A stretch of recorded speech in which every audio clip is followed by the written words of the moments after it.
pieces in my life go away with you. Forever in my mind, only you. The pieces in my life run away with you. You're my first love. You're my first love. You're my first love. You're my first love.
Hello and welcome to the 2013 FSR World Trophy Series live from the Silverstone circuit. This is always a fantastic race.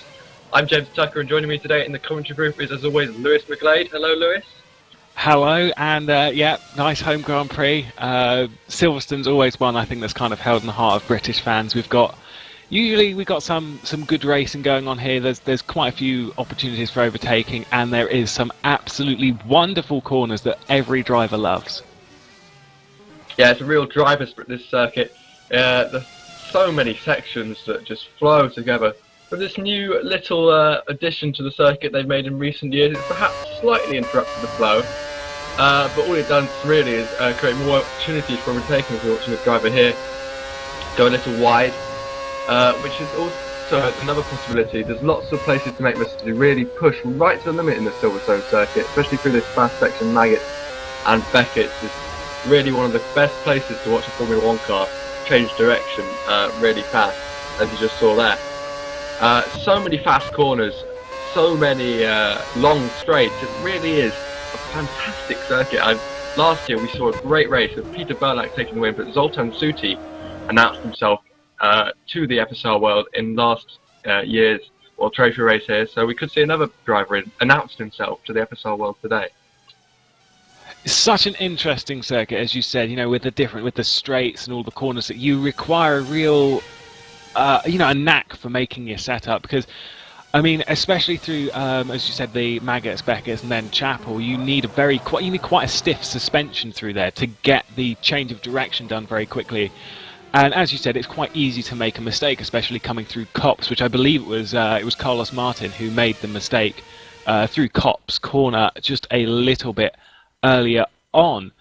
Yeah, it's such an easy circuit to make a mistake on, but if you can get it right, you know, especially through like qualifying, if one person get it right, they're in such a good position to take pole, as you know, every corner counts, and just one little mistake just really costs you a lot of time.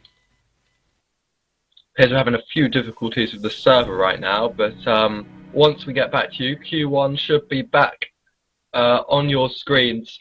For now, let's just talk about that Silverstone circuit. And perhaps that will impact on the championship because it's all looking very close at the moment. Last race in Canada a couple of weeks ago, Franz Schneider took the win. But anybody at the moment could win this championship. It's so close at the top. Yeah, definitely. I mean, the top 6 are actually within about, I think it's 28 points is between the top 6. With Alberts leading, and Tusting was away in Canada, I believe, and that's because he didn't score any points in Canada, and he's got that gap to close in. And is he on track today? I don't know if I saw his name on live timing. Yeah, just taking a look, and he is indeed. Yeah, he is. Today, so, and if you remember, the person who was second in the championship, Franz Schneider, I believe, also didn't turn up to Canada. So a few guys missing Canada. That's really closed up the championship battle, and we should look forward to a great showdown at the Silverstone circuit. But Mark Alberts has taken the championship lead with 131 points. Ben Tusting is in second now with 123. Carlos Martin in third with 120, just 3 points behind Ben Tusting now. Franz Schneider is 10 points behind Carlos Martin and tied with Marco Zappoli on 110 points. And then Renz Klopp, the last person with a realistic chance, down in 6th place with 103 points. Qualifying 1 is just about to start. You can see all the cars lining up at the end of the pit lane. Now remember, this is a free open session where you've got to get into the top 10 in order to compete in Q2, which is a 1-lap session where each driver gets just one chance at setting their time lap. So this one is quite hectic. Yeah, there's quite a few drivers out there now. It's it's not like it's definitely not the shortest circuit. It's not the longest either. I think it's about 1 minute. It's around the 130s, I believe, for a lap. I can't remember off the top of my head, but I believe it's about the 130s for a lap. So it's quite a long circuit, really. So you've got the drivers have got enough space to breathe. It's not like on Monaco where it's quite a crammed circuit, and in Q1 with all the traffic, it's just there's cars all over the place, and it's quite hard to get a lap in. Here we should be okay, and we shouldn't see a massive traffic jam, which that should be quite a good breather for the drivers. I think that's why some of the drivers really like the circuit, because it eases some of the pressures that are on some of these other tracks. But still, we hopefully should have some really great racing today. And I believe in World Series we had quite an interesting qualifying session with I think it was Liebherr who took pole position on, I think it was a debutant, someone who raced in iRacing, I believe is what Scott said. So this circuit really pulls the best out of a driver. With as you said, it was a driver's circuit. It really does pull the best out of the drivers because of the way the circuit's laid out. Is some very difficult corners, and I think we'll see the best of some drivers here. And this is where the championships can be made. I mean, we're on round 5 now. And this is where things can just change. Is it round 5? It's round 5, yeah. Yeah, you're absolutely right. Yeah, okay. And this is where, was it round 6? Oh, I can't remember. I don't think it matters that much. People know. But yes, like you say, the championship can be made today, and on such an important driving circuit, this is perhaps where we start to see who's really got it over this season, who's really got the potential to be World Championship. We just got it confirmed. This is round 6. We should have known that, but never mind. And since this can always be such a great race, this is really Peter Burlack last year. If anybody watched this race last year, he went down after pit stop problems. He went down after a poor start, I believe, and yet he still came back and won the race, and that's what showed he had championship caliber. Well, apart from him winning pretty much the first 4 out of 5 races, but that just showed that he has the caliber to be a top driver. And I wonder if we'll see a real standout performance from someone today. Yeah, who knows? There is only really one way to find out, and that is to, as I say, see the race for itself. But yeah, championships are genuinely made here. This is where things can really change up the championship, considering we have, as I said, 6. I think it's 6 title contenders at the moment, with one being consistently away, which is Zappoli, who won the first 2 rounds back to back, and did a pretty good job at making a championship charge at that point. But obviously with things not happening and him having to go away due to other problems, I'm not really too sure at the moment. But with so at least 5 people then looking at the championship who are currently here, it can be such an interesting thing. And this is where things can really change up in the championship. And we're approaching the halfway mark pretty quickly, with there only being 14 rounds this season.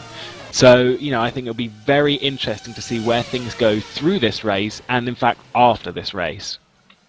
Yeah, it's really shape your sort of shape of the season, can't it? If someone can take a lead, someone can actually start to pull away from the chasing pack, then that can really put pressure on everyone else to have to catch him up.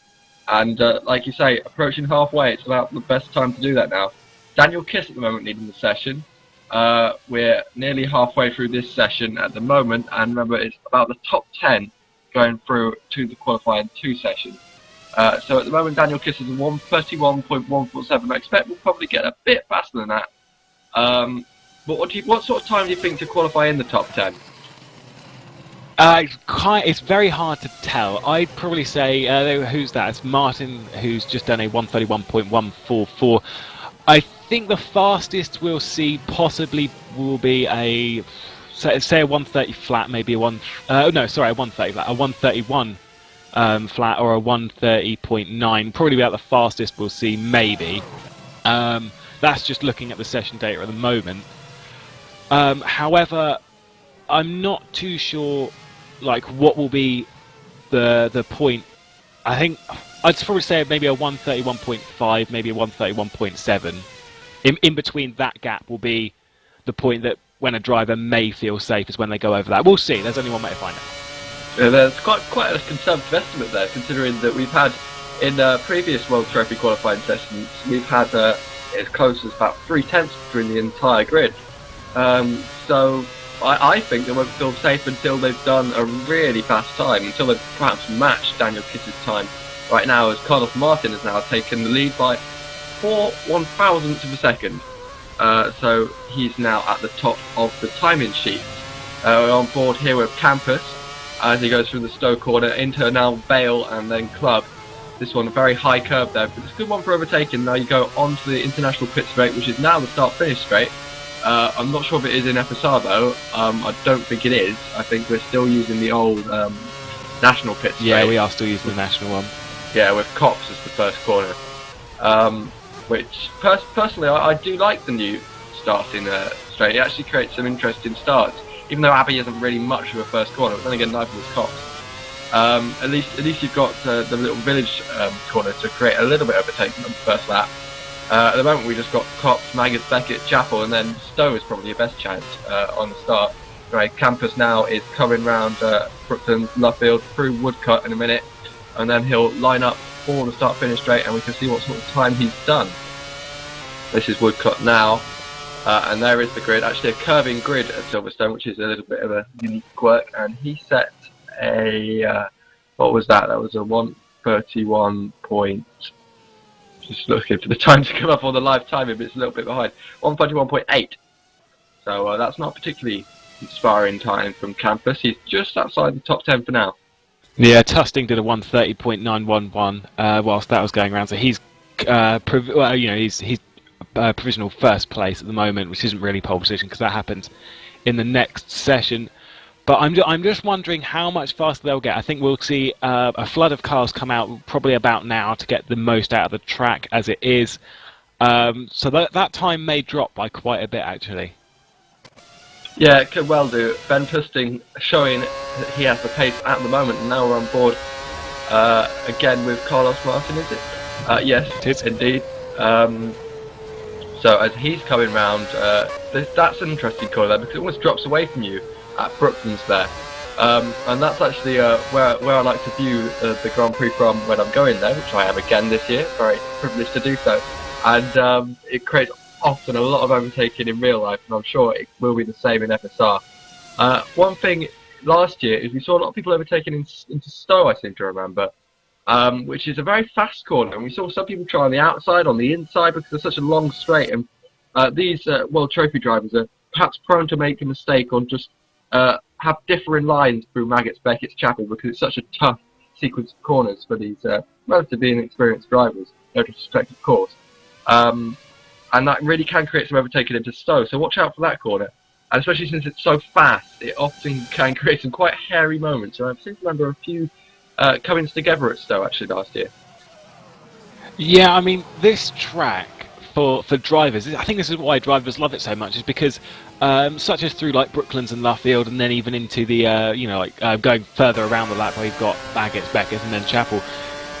It's not like there's just one line through the corner. If you ride on board with like some of the different drivers, you'll see a different line for every single driver. It's such a personal preference through there's Brooklands and here's Luffield. It is a personal preference of where you want to place the car, and I think that's why drivers like it so much, because you're not forced to take a very specific line. You can take quite a few different ones, and it will still give you a decent amount of time. Someone with like a low downforce setup may want a completely different line out of Chapel than someone with a high downforce setup to get the most out of it down the Hanger Straight. It's a very interesting circuit to see where drivers choose their line, and this is why it shows the most out of a driver. Yeah, you're absolutely right. Luffield, especially, like you say, there's so many different lines through there. If you watch them in the race when they're following one another, then you'll see that there's often taking very different lines. This is a very important lap now for Franz Schneider, because he's down in 13th place at the moment. He's a championship challenger, and he has to get up into that top 10. Let's see what he does as he comes down Woodcote. He's going to cross the line in just a few seconds. Is it going to be good enough for the top 10? It is. He's into 8th. That's not safe, is it? That's not safe at all for Franz Schneider.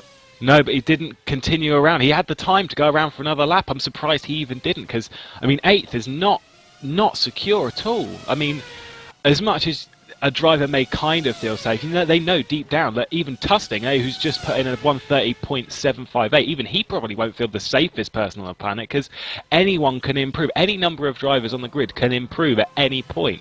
So I'm surprised Schneider has, pulled off the next lap. He had enough time to do it. I'm surprised. Yeah, he just came over with 4 seconds to go. It looked like he timed it perfectly, actually, but obviously not. Porti goes 10th place, which knocks Coriana and Valeriano out of the top 10. Is there anybody else on track? So perhaps Breton, the times of Schneider or Porti or Campus even. It doesn't look like there is, so that will mean that Ben Tustin, we've still got Hernandez on track, and where is he at the moment? He's not. I can't even see him on my timing screen. Well, he's just coming down the. Oh, he's in 15th at the moment. He's in 15th at the moment, so he's got to improve by a fair bit. He's got to improve by a fair few attempts if he's going to get into the top 10 and knock out Porti. He's just got in, but he's going to come into the pit straight. Obviously, the time nowhere near good enough. So that's a shame for Hernandez, but he will start 15th in the Grand Prix tomorrow. Yeah, later. Later, in just a few minutes. But, I mean, he made a mistake coming out a couple of the corners. It doesn't look like he's getting the traction that he really wants. But, yeah, it's a bit unfortunate for some of the drivers. I'm still surprised Schneider didn't continue a lap, even though, from the looks of it, he has definitely gotten through. So, quite a few surprises there, but Tusting put in a pretty good lap. I mean, 3/10 above, pretty much 4/10 above anyone else. So, pretty good show there from Tusting so far. Yeah, Ben Tusting's showing that he's got the pace, that he's got the desire to win his home race, of course, at Silverstone. And look for him to be very strong in qualifying too, where we'll see all the drivers in the top 10 now have one lap. It's not like the World Championship where you have to go one at a time and there's a set order and everything. You could just make your lap when you want to. Which can often create little quirks, because it's all about trying to find the space in the 5-minute session, which is quite short. You've got to find the space and the little gap to make your lap in. So a bit of skill on behalf of the drivers there. Yeah, definitely. It's all about looking at the track map and seeing where you can make where that space is. But so far we've got going through into Q2 is Tusting, Kiss, Martin, Gallia, Alberts, Klopp, Schneider, Valiente, Campus and Puoti. So hopefully it's such a mystery who's going to get on pole, but from what we saw in Q1 even, it's kind of hard to rule out Tusting to have had such a dominating first place. He was the only person to break into the 130s, and he broke into it getting a 130.758. So impressive stuff there from Tusting, and I think it won't be as simple as just Tusting's going to take pole. I think someone's going to give him quite a good drive for it. Or at least that's what I hope to see. I hope we get a really good qualifying session, a nice close one. I just noticed the fact that we do have two Vals on the grid. We have Valiente and Valeriano. That's going to be tough if we're just looking at the on-screen little timing indicator there, and it's going to be tough for our viewers as well. So that is indeed Valiente who's qualified in the top 10. You're going to see in just a bit taking his qualifying lap. Valeriano just missed out in 11th place for a Butter GP. Who's this now setting out on a lap? Good question. So Ghost Speed, Schneider. Right, Franz Schneider then, because we've got two Ghost Speeds in the top 10, as you would expect. Mark Albert also will start out on a lap in the top 10, trying to get the pole. But Franz Schneider just qualified in for the skin of his teeth. Now can he do something better, because he needs a good position if he's going to stay in touch with Ben Tusting in the championship today. Not that it isn't possible to overtake at Silverstone. That would be a silly thing to say. Of course it's possible. It's a great track for overtaking, perhaps one of the best of the year. But as you were saying, look at that very wide line from Franz Schneider there, through Luffield, just setting himself up for a lap, isn't he there? Yeah, that's not the normal line he'd take, definitely not. That's just trying to get such a good drive out of Luffield, and down the straight. It's very important to do that on the qualifying lap, because that means that you can gain just maybe a tenth, or maybe even half a tenth. You don't know what makes pole position. I mean, you only get one lap, as has been stated. So getting that lap as perfect as possible, Schneider needs to make this lap perfect. I will state though, Ghost Speed have been having a pretty great season so far. They've won the last 3 races between Schneider and Albert. So it's a great season so far for Ghost Speed. I wonder if they can continue this trend and win 4 out of the last, including now, 4 out of the last 4 races. So, I'm wondering whether Ghost Speed can keep this pace up. Certainly, Mark Alberts will be a big favourite today, but Ben Tusting will be wanting that home win, and I think that could possibly be what carries him to a victory today. That's just my prediction. I know absolutely nothing about the relative pace of these drivers, really, so I haven't really been scouting or anything, don't worry, but I think that Ben Tusting, when he's back after missing the last race, at his home race now, will really have the drive and determination to try and win today. Not that any of these drivers lack any drive and determination. Franz Schneider then, let's see what sort of time he does. A little bit of a wheel coming out of Luffield, but apart from that, he's right on it. He comes through Woodcut. What's the time going to be? It's 1:31.542, and that's not very fast, really, is it, from Franz Schneider? He's not in the best of form today. No, it's a tiny bit slower than his Q1 time as well. It's not really like the perfect lap that you require. Although saying that, how far is Albert's down? Is that 8 tenths I can see on the screen? That looks like 8 tenths. That must have been a mistake from Albert somewhere. And that's really going to cost him. He's way down off Franz Schneider's time as Valiente comes through with a 1:32.3. So that's an awful lap from Valiente. It looks like people are making mistakes. And you can see that at Silverstone. When you're pushing hard on a qualifying lap, how hard you really have to go through these corners. You have to really put it right on the edge. You often see people making mistakes, and Albert is indeed 1.1 seconds off the time of his teammate Franz Schneider. So surely a mistake. Suarkas now down the hangar straight underneath the bridge and into Brooklands, as you'll now switch back for Luffield. Let's see what sort of line he makes. As you can see, that's a bit of a funny camber through Brooklands, which often creates interesting overtaking opportunities, and perhaps the possibility to run side by side again through Luffield and even Woodcut. Let's see what Suarkas does. It's second place. He's 7 tenths off. So Schneider, even though it wasn't exactly an inspiring lap, is currently holding on to pole position. And we've had 5 of our drivers go already. Campus just set a time, and he's 2 seconds behind Franz Schneider. So everyone making mistakes out here. You think there's oil on the track or something? We're watching Renz Klopp now, as trying to identify where he is on the circuit. He's just come onto the hangar straight. Well, the Wellington straight, sorry. Yeah, it's so interesting that Schneider's lap wasn't even that good, but he's holding on. I will state, though, Klopp did a purple Sector 1. Tusting's actually out on track now. He's done a purple Sector 2. It's very interesting to see what Klopp's time will be as he crosses the line. It doesn't look that good. No, it's not. It's only second. Only second for Renz Klopp, so he must have had some sort of mistake in because it wasn't bad until then, was it? Tustin It goes must have some first. sort of mistake. Tustin has taken the pole, indeed, and that's hardly too surprising. But Schneider will be so happy to be so close to him right now, because he wouldn't have been expecting it with the time he did. But everyone else has just made mistakes. Now we're watching Carlos Martin as the session is over. No one else can start a lap, and I believe that's just Quatty, the only person who's elected not to run in this session. So Carlos Martin now is on a lap. I believe he's going through the loop here, which is part of that new section that they added about 2010, which does create more overtaking, especially down into Brooklyn. It's a very long corner from the loop. Aintree is really nothing, and then you go all the way down to Brooklyn down the Wellington Straight, and you can run side by side down there. So expect to see overtaking around that section. Yeah, Martin goes third then with a 1:31.5. I'd still state, though, that even though Tustin has, at the moment, taken pole position, it wasn't an inspiring lap. It was only a 1:31.5. You know, considering he broke through into the 1:30s, which obviously, the more laps you do, if the tyre degradation here isn't too high, then you're getting warmth in your tyres. So interesting that we didn't get as fast. Yeah, definitely.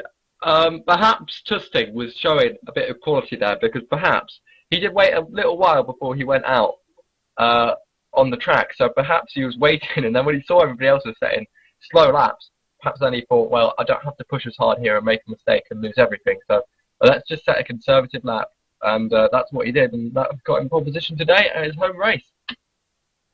Yeah, that's going to be pretty great, to have a pole position at your home Grand Prix.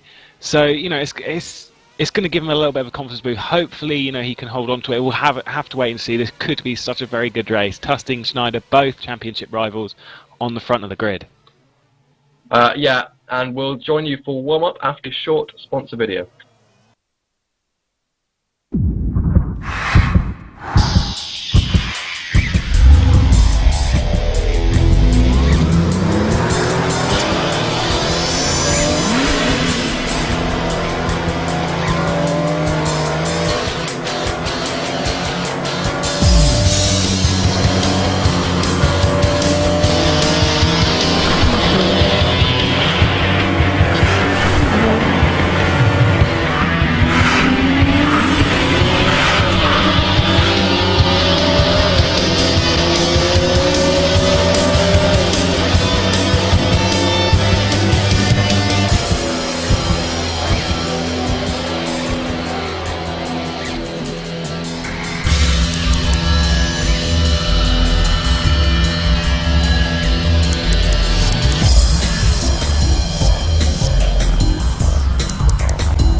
Welcome back to coverage of the 2013 World Trophy race from the Silverstone circuit. It's round 6 of the championship, and we are in warm-up right now after Ben Tusting has taken a fantastic pole position on home ground.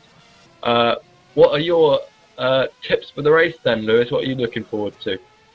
I'm still interested in tyre wear, because we've seen it's been a bit all over the place with degradation, and as we've said, setup is pretty key. This circuit for tyre degradation it's not the highest on the calendar, but it's going to be pretty high. You've got quite a few high-speed left and right-handers. You know, when you've got even Abbey as we've just seen, a Ghost Speed racing car. I'm not sure who that is at the moment, but you know, we've got some high-speed corners. It will be interesting to see how tyre degradation affects things. Tips, not quite sure. Setup is key, but you know, if tyre degradation does come into it, what will be more key is strategy. And, you know, as we've seen across previous rounds, strategy has been pretty much everything. You know, along with driver's skill, it's just picking the right point to actually enter the pits and go through the pits. This isn't quite as quirky pit lane as we've seen at Montreal, when you know you've got it coming out on the pit lane exits on turn 2, but you know that doesn't really make a difference. It's more important just to get the setup right. I mean, I think we're going to be pretty interested to see how the setup affects things, and I think defending is very important around this circuit, because as you stated, that there's quite a lot of opportunities to overtake, especially coming down into, I think it was Stowe that you said. You know, it's just interesting to see where the drivers will defend, if they can defend, because you've got about 3 big straights here. So you know, I think we're going to be quite interested to see where drivers defend, and if they can properly defend, because the car behind is going to be in the slipstream. It's going to have better acceleration down the straights, better top speed. It's going to be really interesting to see what's going on here, and you know, whose line prevails and who in the end will win the British Grand Prix. You absolutely read my mind. I was about to say, one of the best things about this circuit is it's not like, say, Monza or somewhere like that, where if you're a bit faster than the guy in front, you're going to pass him within the next few laps. It's not like that. If you're a brilliant driver and you're fantastic at overtaking, yeah, sure, you can pass him within a few corners. But if the guy in front of you is fantastic at defending, then it is possible to defend, I think, at this circuit, if you can just concentrate on getting your corner exits right, on making the guy behind you make tiny mistakes because he's in your dirty air and he can't see the road in front of him, then it is actually possible to keep a position and have really good battles, and that's what we all want to see. People always say they want to see battles, they want to see passing in Formula 1, but what I think people want to see is battles. Passing, repassing, going side by side. Even if you can't actually pull off the manoeuvre, people like to see side by side racing. Seeing people just breeze by on a straight isn't actually that exciting. But I think what you see here at Silverstone quite often is a real side-by-side battling, and there's lots of corners where you can go side-by-side through one, and then it sets it up perfectly to go side-by-side through the next one. And I'll be looking out for that in the race. And like you say, strategy will also be important, I think. Tyre wear is a bit unpredictable at the Silverstone circuit. As you said, there's not many big stops, there's not many areas where you're really going to heat up the tyres by pushing loads of pressure on them from the stop-in fast, but apart from the loop village corner, those are the only real big braking zones in the track. I guess Vale is kind of quite a tight corner, but most of the time the circuit just flows into each other. It really is, it's almost like a river that's just taken a really natural course, Silverstone. It's not artificial at all, it just feels right. That's perhaps the best way of explaining it, and especially Beckett's Chapel. It just all flows into each other, really, like the track has a mind of its own, like it's been shaped for your car. So certainly do look out for strategy. I think that we could see a bit of a difference in perhaps one number of stops, perhaps, you know, between 2 and 3 stops, or if tyre wear is high, between 3 and 4. But I think where it will really be won today is on the track and in overtaking and in battles between 2 drivers. Yeah, I completely agree with what you said earlier, is that although we want to see some passing, I think some people mix up passing with, you know, a duel.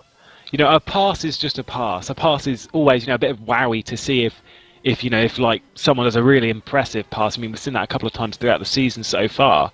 But it's when you have a duel, when you have two drivers constantly side by side through a section of corners, it's such an incredible thing to see. And to be honest, I think you can see it quite a bit here because, as you said, you can get it quite a lot here. I think it's mainly when you have like left, right, left. You've got corners that you may be on the inside for this corner, but you'll be on the outside for the next one. As I believe rFactor has just crashed again. This is never really a wonderful thing, but it's such an interesting track because you may be on the inside for the next corner, but then you're going to be on the outside. This is why defending around here is difficult, but it's easier at the same time. It's such a complicated track. Yeah, it really is. That's a perfect way of explaining it. Last year when Peter Burlat took that win, he started from the pole, but he made so many passes in order to get the win. Because he made less pit stops than everybody else. He was doing a lot of defending. But he also messed up on his pit stop. So despite having all the tyres, he had to still overtake and win a few guys and beat a few guys who had made more pit stops. So it really was a fantastic drive from Peter Burlat last time out. I'm wondering if we'll see a similar drive from Ben Tusting. So it was kind of dominant, but then again, not dominant, if that makes any sense whatsoever, because he really did have to work for his win. Like I say, Zoltan Suti in his first FSR race, that was then I believe, or maybe his first race when he was a serious contender, really impressed and really grabbed our attention. And I believe he started from, just an average position. And he really did climb up to that second position. The only person who's really in the field today that impressed last time was Mark Alberts, who finished 6th last year. And he's the only one that's still racing in the World Trophy that's hitting off the lead. Oh no, Franz Schneider also finished 11th. So Alberts has a little bit of experience in the World Trophy with these slightly less experienced drivers, which always does create interesting racing at Silverstone. And we have seen a few first lap crashes here before, so watch out for that one as well.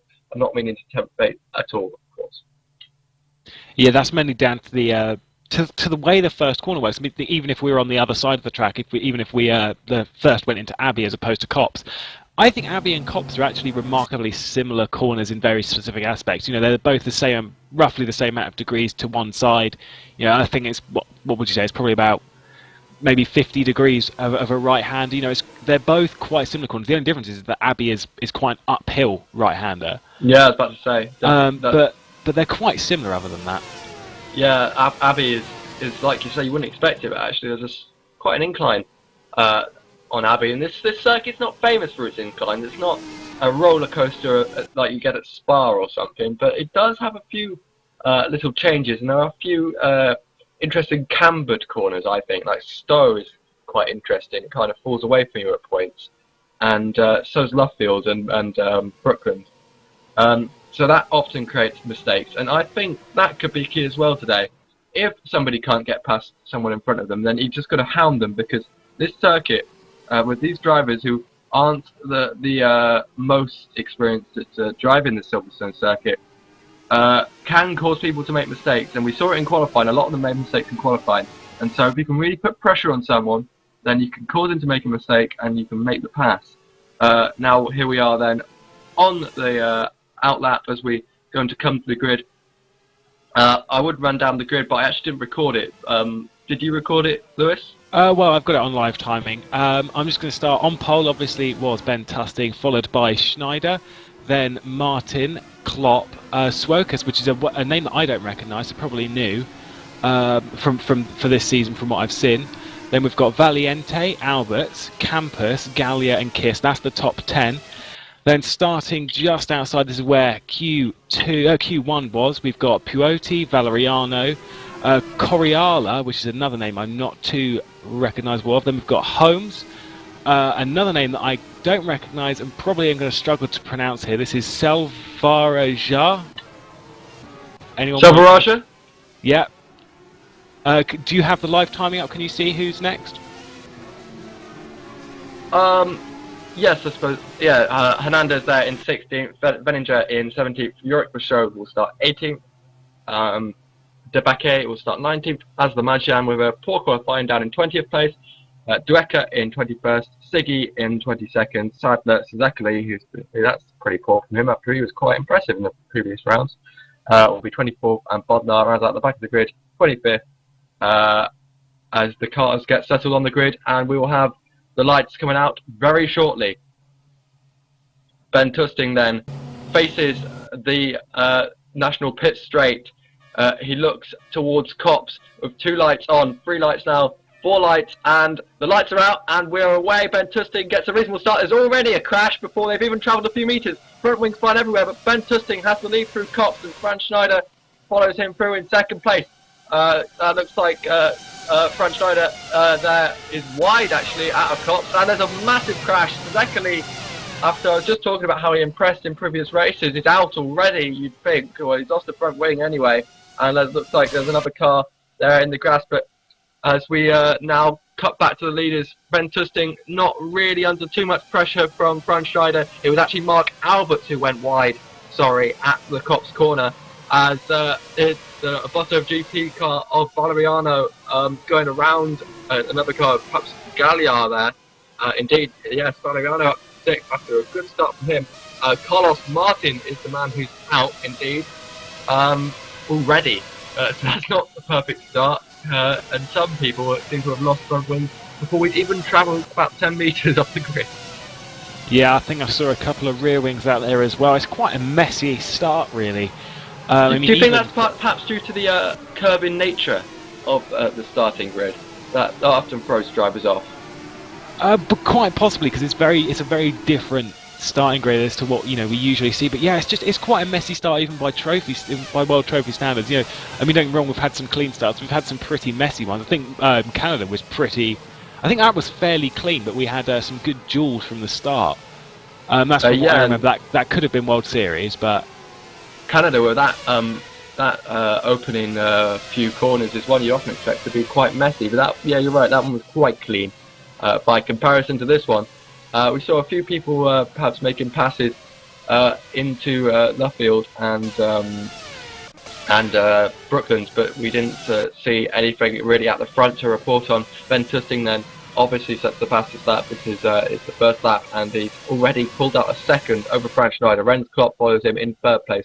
Campos has made a good start in 4th place. Albert, we saw going wide at Copse. He's in 5th place. Valeriano has made a fantastic start for a Butty GP. He's up to 6th. Galliard 7th. Daniel Kiss 8th. Quatty 9th. And Jonathan Holmes has broken into the top 10. And Hernandez also has made a great start. Picked up 5 positions, and he's in 11th place. yeah, I mean, we've had some pretty good starts from various people. Maybe taking up on the misfortune of some other drivers, not in like a horrible way. It was some good driving so far, but then it has been a little bit too messy. But Tusting, he's got a 1 second gap from what I can see on screen at the moment, so he's had a pretty impressive start. I don't think he's quite pulling away as much at the moment. Oh, look at Kiss. That's a weird move to try. It doesn't usually work, and there's hardly a straight in between Village, I believe that is, and the loop. But he has now got the slipstream as he goes down the Wellington Straight. He swaps back to the outside, and now perhaps he'll have a little bit of drive for Luffield. This is another thing about this circuit. Even if you're not running side by side, perhaps getting drive out of one corner, sacrificing that corner to get the next one is often a tactic you can do, which often does create interesting battles as the guy in front of you tries to predict what you're going to do. But Daniel Kiss is all over the back of Galliard right here, and he's going to look to make a pass quite soon. But the two cars now going side by side, perhaps into Beckett. Yeah, Kiss got passed by another car. Right, so Kiss, that's not what Kiss would like to see. Poissy got past Kiss, so he was pressuring Galliard so much he forgot to look behind him. Yeah, some impressive, actually pretty impressive defending there from Galliard. He had his car positioned right. He just kept the racing line and just went off it, obviously down the straight. But there's Kiss diving up the inside there to retake his position for Perotti. Pretty impressive driving there from Kiss. He's trying to attack Galliard at the same time. Obviously lost time by getting pushed out wide just a little bit, but still pretty impressive stuff. Galliard defended there really, really nicely. But that was an interesting move, I think is really the only way you can put it. There's two cars banging wheels. This is Jonathan Holmes and Bodnar. Jonathan Holmes had broken into the top 10, but it looks like he's fallen back a little bit in the chasing pack, which has been really battling hard. Up front, there's nothing much to see, but right here between sort of the 7th down to 12th positions, where all the battles are going on right now, and Jonathan Holmes banged wheels there, and I hope this is the sort of racing we're going to see throughout the race, because there's 2 cars side by side ahead of us as well. We just don't know where to focus on right now. And look at that, there's the little cutback move from Jonathan Holmes. That's really good stuff. I'd like to see what's on his helmet this week, actually, if we can get an on-board view in a bit. I've got to watch his mirrors. Look at his mirrors there. He's trying to come back up the inside of Koch, but he's not going to do anything there, is Bodnar. So Jonathan Holmes now has to try and defend. I didn't get a chance to see what was on his helmet because I was watching his mirrors. But look at this, Bodnar really is trying to move now through Beckett's and Maggots, which is no place to make a pass. I think I saw seen Ruben Barrichello make a few passes into that before. Apart from that, it's not really the best place to pass. And look at this, Bodnar now into Stowe, which is a corner I tipped for overtaking. And Jonathan Holmes has just about got it on the outside. He kept it together, and they're going to go side by side again now. If he can keep the now, he couldn't keep the inside there. If Bodnar could have kept the inside through that one, he would have had the inside for the club corner. But no, he doesn't. So now he's just got to try and do it all over again, pick up the slipstream again, get side by side again. As now we've gone up the track to another battle involving the Novato GP car. Galliard and oh no, it's Daniel Kiss in Twister Racing car, which is of course the sister team to Novato GP. Daniel Kiss then, Galliard, that was very cheeky. He slowed right up on the apex, didn't he? Because he didn't want Kiss to swap back inside. And Kiss was all set up for that move, but Galliard just slowed up on the exit of the front, which is not something you expect, and now Kiss has been punished for it. Oh, it's a real shame. But Hernandez up to 8th now from 16th on the grid. Fantastic stuff. Yeah, Hernandez doing pretty well. Who was it? It was Holmes. Holmes had a beautiful cutback coming through Luffield. Some pretty good driving so far. I will state, after this first lap, really kind of just mess, but such good driving after this. Kiss just getting a bit unfortunate there with Hernandez, but Hernandez just beautiful. Obviously to get from 15th up into 8th, really good stuff there. Kiss just kind of a bit unfortunate, slowed down on the I think it was the Wellington Straight, wasn't it? Because Galliard such a clever little move though. Yeah, Galliard he didn't just slam on the brakes for Kiss to go into the back. He just he didn't accelerate when Kiss wanted him to. But Kiss couldn't do anything about that. It was absolutely wonderful stuff. Yeah, exactly. That's the perfect way to put it. I said he slowed up, but you're right. He just didn't speed up. Would be more accurate. And now Daniel Kiss has been punished, but Hernandez has got a fantastic start. Kiss is, I'd say, he's probably just as fast as Hernandez, so he'll be looking to get the position back. And this has been promising. This is a promising start. If the racing is anything like this for the rest of the race, it's going to be really fantastic and well worth you sticking with the World Trophy Series today. Daniel Kiss looking on the brakes, but there's so many places you can overtake, so many corners which have long straights before them, or heavy braking zones where you can make a pass. Daniel Kiss will probably be best advised to stick in the slipstream right now through Aintree. He's going to go down into the Brooklands corner underneath the bridge. Now, will he be able to pick up a slipstream and pass into Brooklands? Doesn't look like it. But now he's just got to try and follow. It's a bit follow the leader here at the moment, but expect it all to explode into life at any given point. That's the great thing about this. You really can follow and then just choose the place to make your move. Set it up, and then get the drive off the corner, make your move, and try and get past them. Look at this, Daniel Kiss is just inching closer, isn't he? Just inching up to the back of Hernandez's car. And this is a tough one to follow through right here, isn't it? It's always hard to follow through these fast corners. Yeah, these are the ones where you kind of need a bit of high downforce. This is where the setup is so different. You at some point you need a high downforce, at some point you need a low downforce. So it's getting that balance in between. But I mean, they're just dueling up in front of there. So I wonder if Kiss can take advantage here. Oh, can he? That's a good call because he's going to get past Hernandez, I think. And when he go up the inside, he will. Will there be contact? There will be, and Kiss has suffered again. And he's going to lose another position there, and another two positions. He had the best of intentions, didn't he? But he just steamed up the inside a little bit too eagerly of Galliard, and Galliard was having none of it. Galliard didn't move. Kiss did, and like you say, he's lost another couple of positions, and he's under threat still. This is a really close battle between the top. Between sort of 6th down to 13th, that midfield battle. don't worry, nothing happening at the front. Ben Tusting is setting a fastest lap right now. He's 2.5 seconds ahead of Brent Schneider, who is 1.9 seconds ahead of Campos, who is 2 seconds ahead of Klopp, who is actually Alberts is closing in on Klopp. But apart from that, there's no real battles up front. It's all happening in the midfield right now at Silverstone, and it is really, really fantastic racing. Yeah, Kiss got a little bit too Hopefully ambitious we can see there. this. Hopefully we can see this for the lead later. Yeah, hopefully. I mean, this is where strategy is key. I mean, Tusting's lap there, 1:36.5, impressive lap.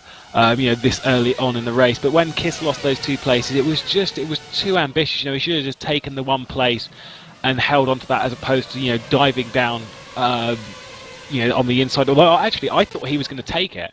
I think he had it. He tried too hard. Actually, I think he could have braked a bit earlier and still taken that position from Gallia. But all in all, it was pretty impressive. I kind of agree with you. I think he probably would have had it. He just kind of pushed that a little bit too hard, and that's where it cost him. But Kiss does show that he has got the pace here. I mean, it's been some impressive driving from a load of the drivers so far, but Kiss has kind of stood out a little bit so far from what we've seen. His overtaking and defending has been pretty good. It's just been a little bit unfortunate to lose a couple of places. So it's just a little bit unfortunate, I think. Kiss has been very unfortunate. He's been driving well, but he's been suffering from other people's excellent defending. And every time he tries to make a pass, he seems to actually go backwards. So Daniel Kiss really has been suffering. Alberts is right on the back of Klopp. That's the battle I like to see. It's 0.4 seconds on the last saw it. As you can see there, Ben Tusting is pulling away from Franz Schneider. Just about to see Franz Schneider in the background. There we go. It's a 3.3 second gap. There's Ben Tusting going through. But indeed, it's back up to 0.7, the gap between Alberts and Klopp. But that is the closest battle in the top 5 right now. Apart from that, it's all going on here. This is pack racing here. This is fantastic stuff, as they're all following in the slipstream. It's like a race at Monza with no chicanes. Look at Kiss again! Oh, that's Kiss again. That's so unfortunate. He took too much curb there and slipped out. Oh, that's such a real shame. He's lost so many positions because they're all so close together. In fact, he might lose another one here because he won't have the speed down the straight. But looks like Siggy in 13th. He started 24th, didn't he? That's impressive. He's made a good start. Yeah, he did start 24th, so yeah, impressive drive so far. But yeah, Kiss, you can't help but feel a little bit sorry for him at the moment. He's just he's been driving hasn't he? Yeah, he's been driving so well, and it's just these couple mistakes here, which is actually, I will state, making those couple mistakes, especially coming. I think I was just about as he was about to enter Chapel. It's an easy mistake to make because you don't have the grip required going through that section. So.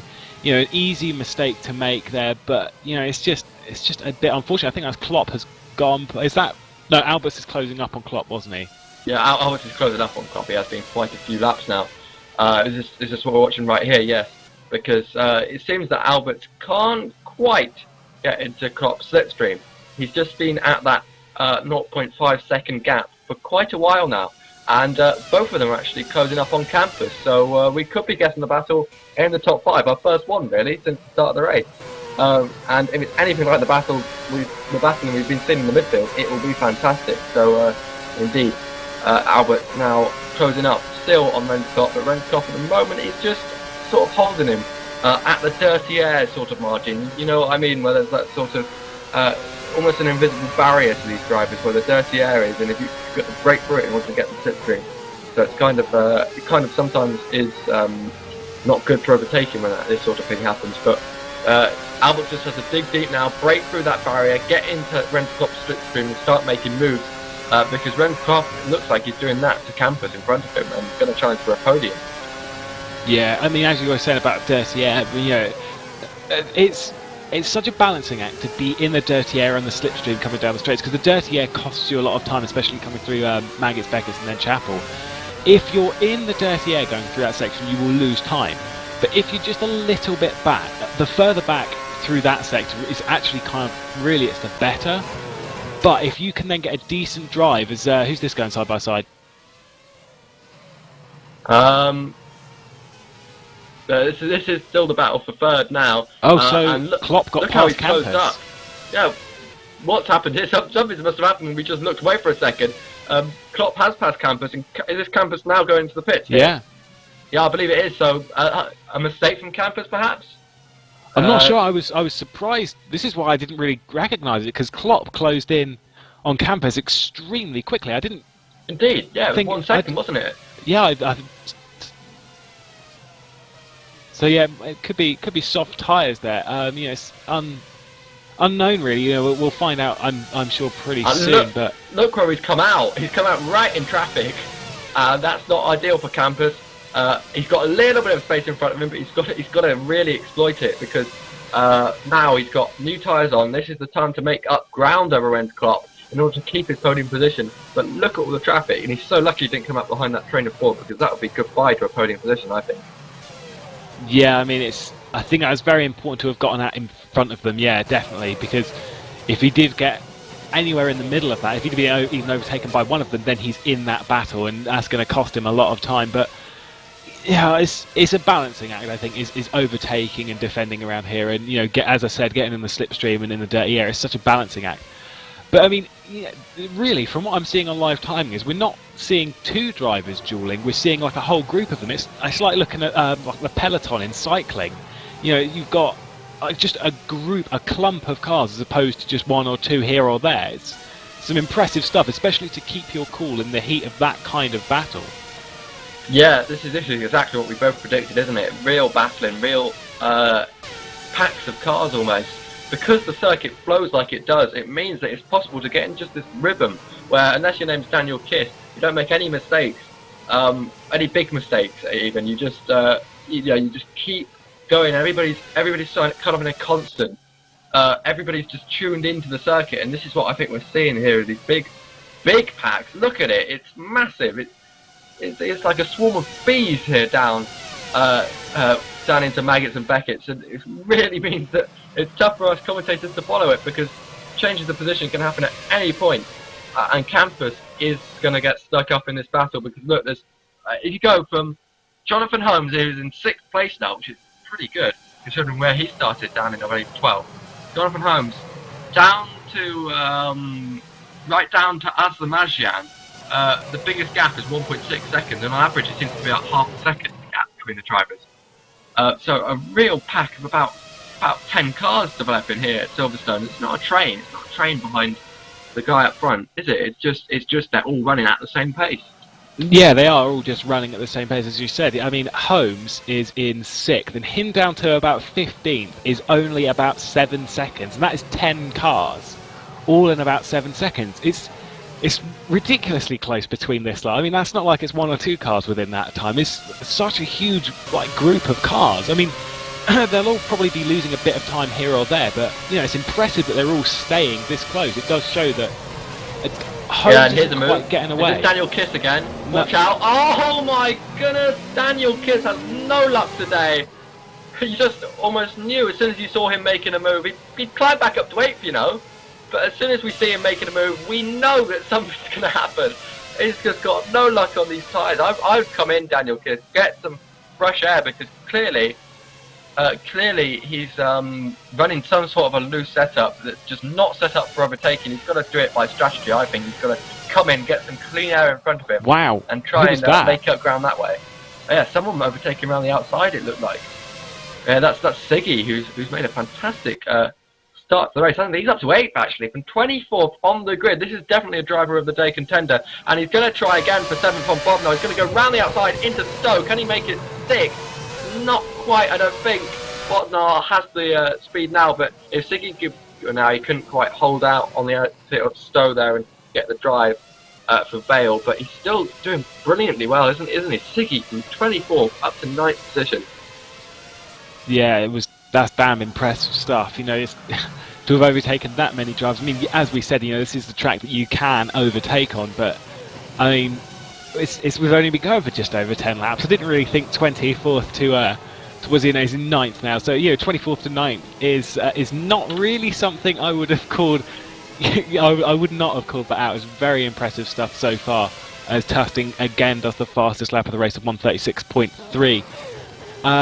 But yeah, Siggy impressive stuff there from Siggy.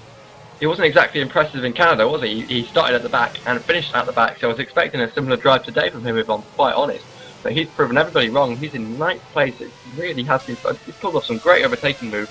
And what it is about being consistent, isn't it? Because Daniel Kiss has been fantastic in terms of speed and in terms of how he's passed cars today. But every now and again, he just makes that big mistake and he loses it all again. It's 2 steps forward and 2 steps back for Daniel Kiss right now. And now he's in 12th place. And I really think his best option of making it around today is finding clean air, because clearly he's got a fast car, but he just can't pass people with the setup he's running, and still make the car stay with all 4 wheels firmly attached to the ground and pointed in the right direction. And look at that, a little Nigel Mansell style dummy move from Campos on Bodnar, and Campos gets the position.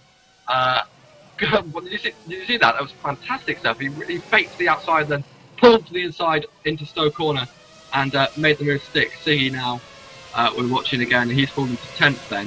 Bodnar has picked up positions. It's just so much passing going on, we can't report on every single one. Alberts is on the back of Klopp still up front, but that's the only real battle in the top 6.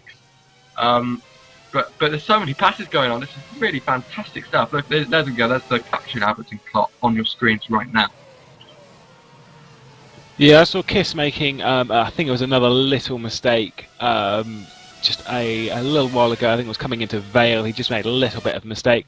Siggy dropped back when Campos overtook him, but Campos is on his new tyres. He's not wasted any time in that pack. He has, just gotten basically a knife and just carved his way straight through it. He's really quite impressive to see Campos making his move. So Campos, I think he's still on for, doing pretty good for a podium place at the moment if he can keep pace. Now that he's in some fresh air. I think Schneider's pitted according to live timing. So, yeah, we've got some impressive stuff going on at the moment. Impressive stuff. Yeah, this racing has been actually superb. Sometimes I feel we commentators do have a tendency to talk it up and say it's better than it really is. But today, you cannot deny that it's been fantastic. It's just a shame that it's not been for the top positions quite yet. But it's a very long race. We've still got over halfway to go. So we're watching another 2 cars now go side by side into the Stowe Corner. No pass quite. Well, I think that's Campos and Pioti, I think. Yeah, you're absolutely right. The 2 different Netrex cars. Of course, they're both Netrex, but they're different teams. We always have they are both the red ones. I'm surprised. I think one of them must have had a team change. They are both the red ones. Well then. Oh, they are both the red. Sorry, I wasn't actually looking at the screen there. I was looking at the live timing, and that will teach me for doing that. Indeed, Jonathan Holmes then is in 6th place, and he's just starting to pull away actually from this group. So I'm very impressed with him because I believe he started 12th. Lots of people who have really climbed up the grid. I was going with Hernandez earlier, but he must have pitted because he's back down to 17th. And Hernandez made a great start. Remember, from 16th, he was up to 8th or something like that. So lots of people have impressed so far at Silverstone because Ben Tusting surely has been in the pit because he's fallen back from the first position, and Ben Tusting indeed is in the pits right now. Has just exited the pits. Yeah, he's just exited the pits. He's into the Maggots, Beckers and Chapel complex. But I think I must say about you saying about Hernandez dropping back, I would like to remind everyone that because we've got such a big pack downfield, if, say, Holmes pits, he won't drop 1 or 2 places because that's what's behind him. He'll drop about 10 places back. So it's like just because someone's in 17th at the moment doesn't mean they're totally out of it. But I think that's Tusting making a move. I think anyone right now can climb up 5 positions if they have a nice few laps. Anyone is in reaching distance of 5-6 cars in front of them right now if they really knuckle down to it and find some pace. If you look at perhaps Galliard in 15th place, 5 seconds up the road from him, and you get 9th. In fact, you get 8th pretty much if you go 6 seconds. So anyone is in touching distance of loads of cars in front of them, right down to perhaps Suarez and Hernandez, who we believe is pitted in 17th. Yeah, at the moment I think we've got a little bit of a... I don't think say it's duel for first at the moment, but yeah, they are on screen. It is Klopp leading Alberts. Klopp is in the lead is actually in first place in the race because Tusting pitted Tussing probably closing down. I mean, the gap is 5.3 as you can see on screen at the moment. Schneider does their fastest lap of 1:35.8. So, I think at the moment it's so hard to judge who's fighting for a podium place, who's fighting for points positions, because, I mean, there's such a big group, it's hard to see who's placed where. It's really great stuff. I think Kiss has actually finally pitted, so Ulrich's made one mistake too far. Siggy's also pitted with him, so I think this is going to get really, really interesting just a little bit later on. Yeah, Klopp and Alberts have been like this pretty much the entire race. They've been the only two that have been so close together that haven't actually passed each other. Alberts has been right on his tail for the entire race, but he just hasn't found that extra bit to try and break through the dirty air and make a pass. He's just been following him all the way. Yeah, I mean, Albert's probably just playing a little bit of the waiting game here, not...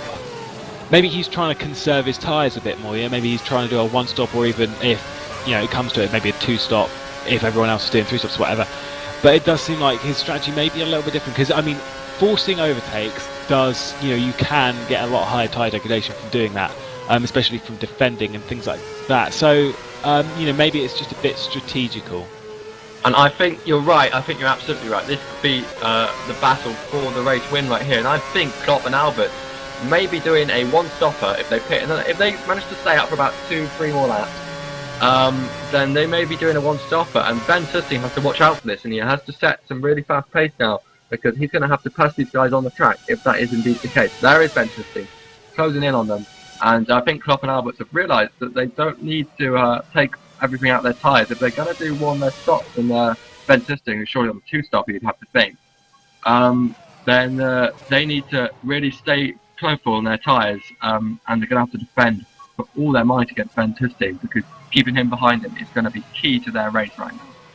Yeah, Tussing doing the fastest lap of the race, the last lap, and closing in. There's only 3.2 in between him and Alberts in front. So Tussing doing a pretty good job at closing that gap down.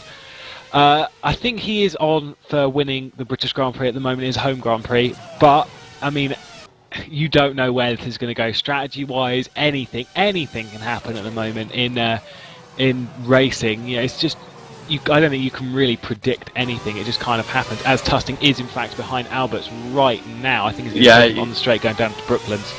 He could have taken before that. Actually, he's got so much pace as Ben Tussing today. But I must remind you that last year, in very similar circumstances, Peter Burlack had a very comfortable lead, and then he made a spin at the village corner, and that really set it up for an exciting race. So, like you say, it's still wide open. Anything can still happen, especially on the Silverstone circuit, where mistakes are so possible.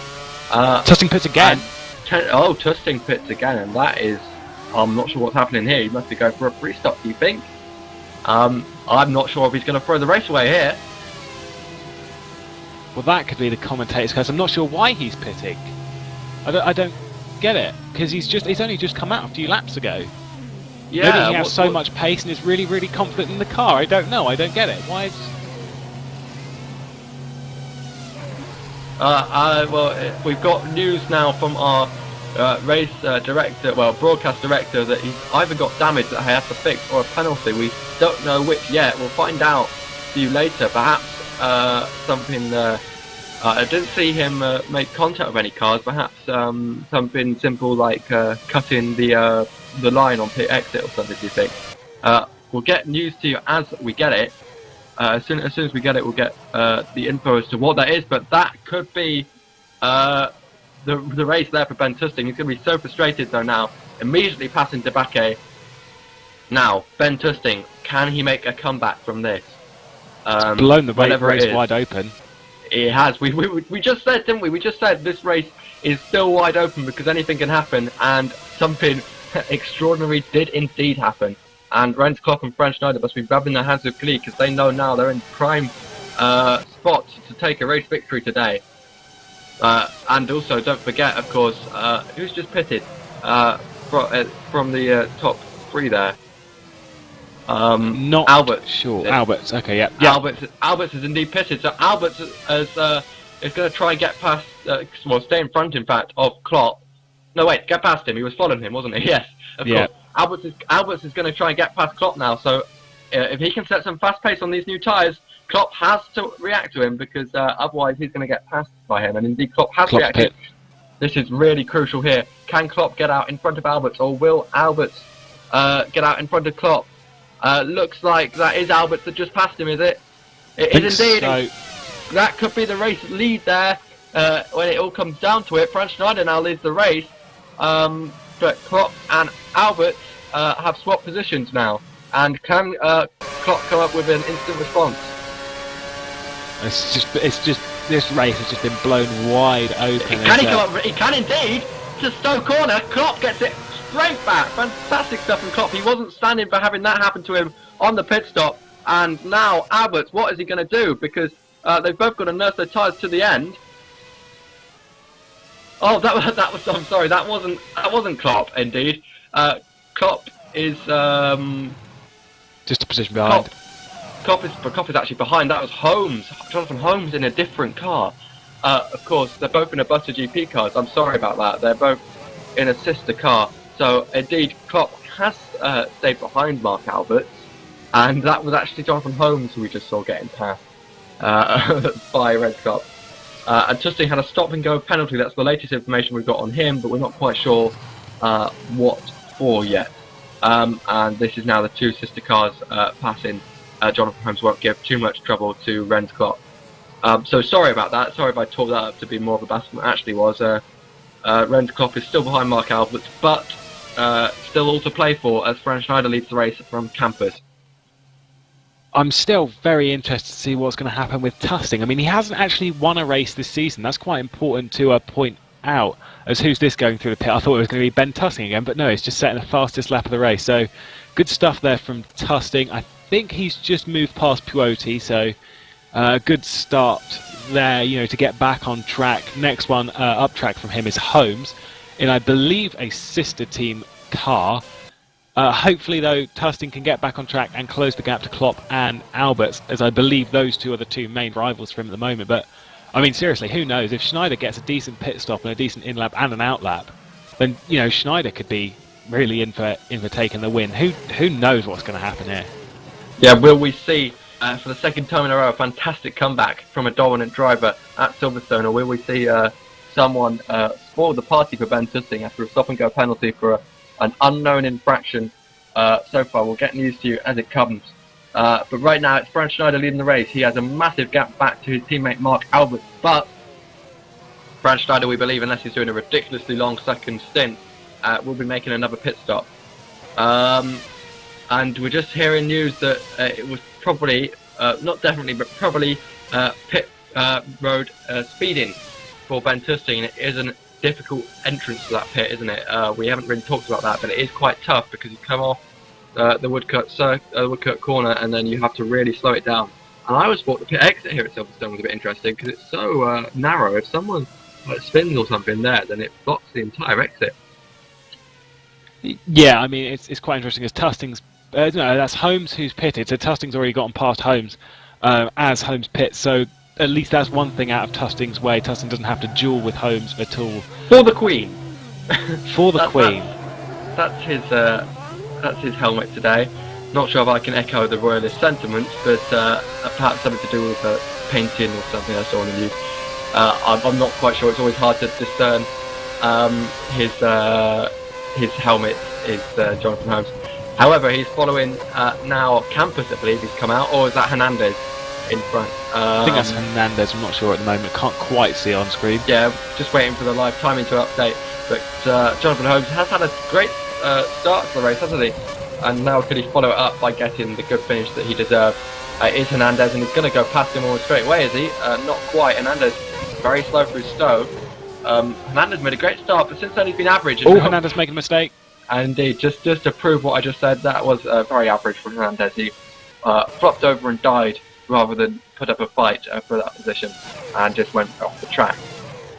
So what I'm really interested in is to see whether Franz Schneider can get some new tyres on and really challenge Renz Klopp, Ben Tusting and Mark Alberts for the win of this race. Because I think it's between that top four right now.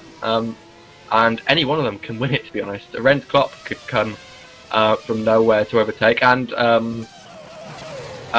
Alberts could keep hold of the position once Schindler's pitted, or Tusting could pass them all, because he seemed to have hit a little bit of a brick wall in terms of pace right now. It's 4.4 seconds. Nope, I'm completely wrong. Forget what I just said. He's just set a faster lap. Good old Tusting there. He's doing a really good job. He's just making it, putting it together again. He's not been disheartened at all by the stop and go penalty. I mean, I think, to be honest, more importantly, it seems like he's just been fired up by it more. I think what this really shows is that even with a stop and go penalty, he's only 3.7 seconds behind Klopp. How far would he have been if he didn't have that penalty? So, you know, I think Tusting's definitely got the pace to close up on Klopp. Whether he's got whether he can pass, I don't know. But I mean, Tusting's probably all fired up. You know, not only is this the British Grand Prix, you know, he had such good pace earlier on. He had the penalty, and more importantly, he just hasn't won this season yet. But he's second in the championship. He was leading it in before Montreal, which he didn't show up to for reasons which I'm not sure about. So, you know, he's obviously really fired up. You know, he's definitely a championship contender. So, you know, I think we could see something pretty impressive here. I'd say he's pretty fired up at the moment. Yeah, certainly. If he can really get that drive and translate it into on-track pace, which he's certainly doing right now, then Ben Tusking could pull off a fantastic home win today if he can pass Renz, Klopp, Mark Alberts and Franz Schleider, which won't be any easy task at all. Ben Tusking, again, a fastest lap. Renz Klopp now is just dropped off of Alberts, hasn't he? He's 1.5 seconds behind, which isn't what you expect to see. Yeah, after I got so excited thinking those two were finally having a battle earlier, I wonder if we'll see them fight on track, because so far they've been right around each other all race, but they haven't actually had any sort of fight, it would seem. As we're back now with a midfield battle, because this is still plenty of excitement, although they've started to spread out a little bit, haven't they? Yeah, there's definitely Siggy there in 11th, and he's been really impressive considering where he started. Yeah, as you said, they have definitely spread out a lot. I do agree. They have, considering how close they were earlier, as we said, there was 10 drivers within pretty much about 7 seconds, and now they've all spread out. You see, there is like a little bit of a battle there behind Siggy with Debakwa, and let's have a look at who he's dueling with. I think it's Sokas. So yeah, impressive stuff. But I mean, Siggy, wow, you know, even though he's fallen back a few places from what we saw earlier, it's still some impressive stuff to have gotten up into 11th place, and to be honest, not be too far behind Puoti. And then, you know, I think it kind of leads on to, you know, you get past Puoti, then there's Hernandez, and the drivers aren't too far between. It's not like you're getting past someone and there's a 10-second gap to the car in front. I mean, it's about 3.5 seconds between Puoti and Hernandez. The backer, that was from a way back, wasn't it? And he's actually now pulled alongside. I think he's scared Suokas with that move, and in fact he's going to get it done. That was really good, because he was way back from Suokas when he tried the move into Abbey, I believe it was, and I think he just scared Suokas, to be honest. I think Suokas just didn't expect it, and that made him mess up his line, and he got him in the next corner. So although he wasn't going to get him when he made that wild dive, the wild dive just put him off almost. That was a really impressive move from Debakwa, and he's up to 12th position now. And following Suokas there is Galliard. Galliard early running in the top 10. Now up the inside of Kops. That's a dangerous one to make. And indeed he doesn't pull it off, as you would expect. But now he's still got the drive for the Maggots-Beckett's complex, but not really much of a way past there. What he's got to do is stick behind him and try and get him down the hanger straight into Stowe. Perhaps we will see that. Yeah, he's picking up the slipstream now, is Galliard. Will he get enough of it to pass into Stowe? He's going to dive up the inside, and is he going to get it done? Not quite. Suokas is just about going to hold it on the outside for now, but they're going to run side by side, perhaps into Vale. No, they're not, because Suokas got enough drive on the outside. But, oh, he's been late on the brakes, and he's got the inside again. No, not quite. Now, this is a sort of battle, and you can see at Silverstone. It's really exciting to watch, because it is about sacrificing drive off one corner to get drive off the next. Running side by side, and then being inside for one corner, outside for the next. And Ben Tusting, meanwhile, has set another fastest lap at the front, and he's 1.4 seconds behind Renz Klopp now. The chase truly is on, as Alberts is catching Snyder. It's quite a race. It's gone down by 4 seconds actually, the gap in the lead, and Schneider started to make a pit stop. Remember?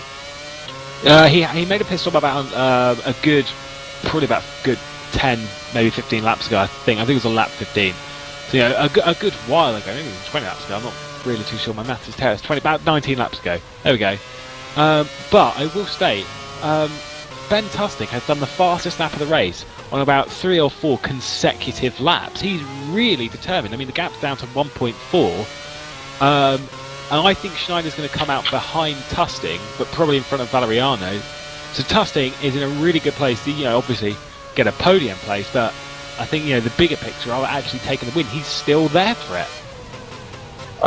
Franz Schneider on these old tyres just did a purple Sector 1, and we're getting word from our broadcast directing crew that he could perhaps be about to try a one stop with an incredibly long second stint. 30 laps second stint, 9 lap first stint, and that would be impressive strategy wise if Franz Schneider pulled off that one for the win.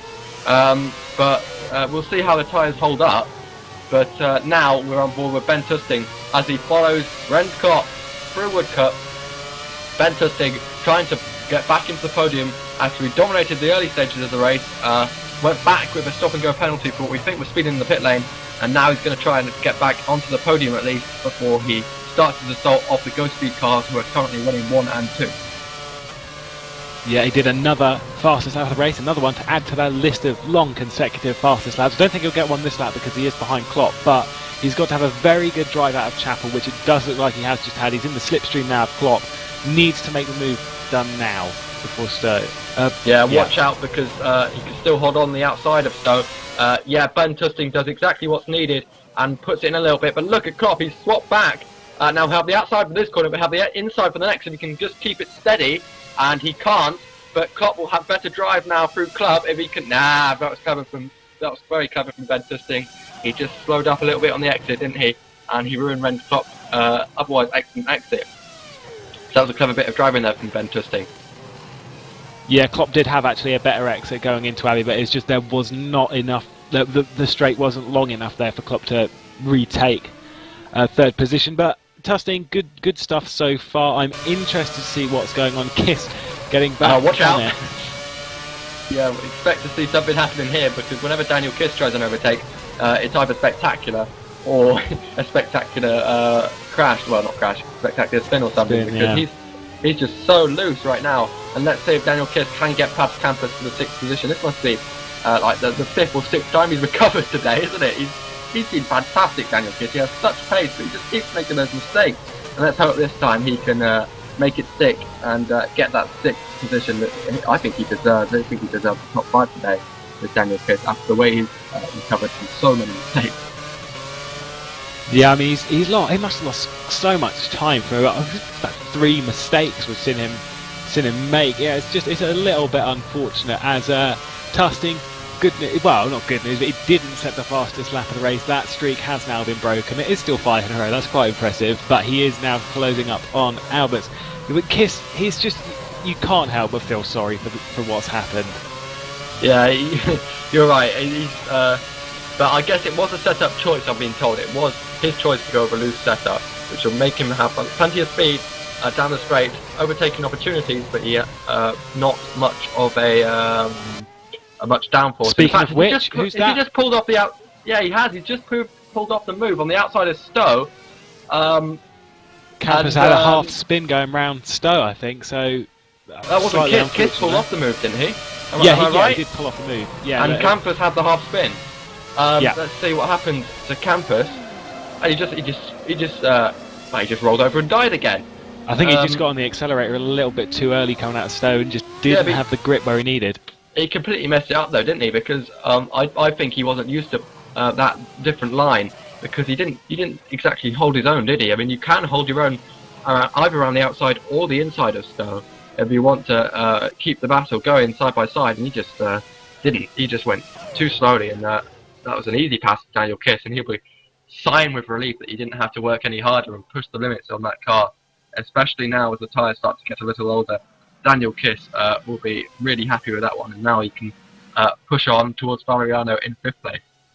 Yeah, probably I think it was Campos, wasn't it? It was Campos learning tricks there a little bit from Kiss. But Tosting there back on track with the fastest lap of the race. Alberts is closing down on Schneider. I don't know if it's quick enough. I will state that Schneider is probably going to the end of the race with his current pace. He's doing a pretty good job with his pace at the moment. His first sector time's not too far down on Alberts.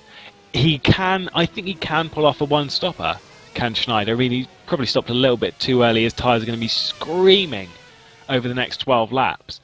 Can he win with it, though? That's the real question. Yeah, I mean, this is going to be really interesting. If Schneider does do a one-stop, does hold it, is he actually going to be properly able to hold it? It doesn't look like Tusting's going to do another fastest lap of the race. I don't see how much more Tusting can give with the fastest lap. I don't know how much faster he can go. Well, he must have had so much pace in reserve when he was leading the race, mustn't he? Because definitely. Or perhaps it's just the adrenaline of having that stop and go that's really inspired him onwards. Because he's revealed that he could have been 20 seconds up the road, really, with the pace he's got under his belt today. Ben Tusting really fired up, like you said earlier, for a home win. Yeah, but he's got a long way to go until then. Well, not a long way, but 11 laps. 11 seconds to close on Schneider. He's not doing it. He is, well, actually, his last lap was, in fact, over a second faster with a 140 flat. That was impressive.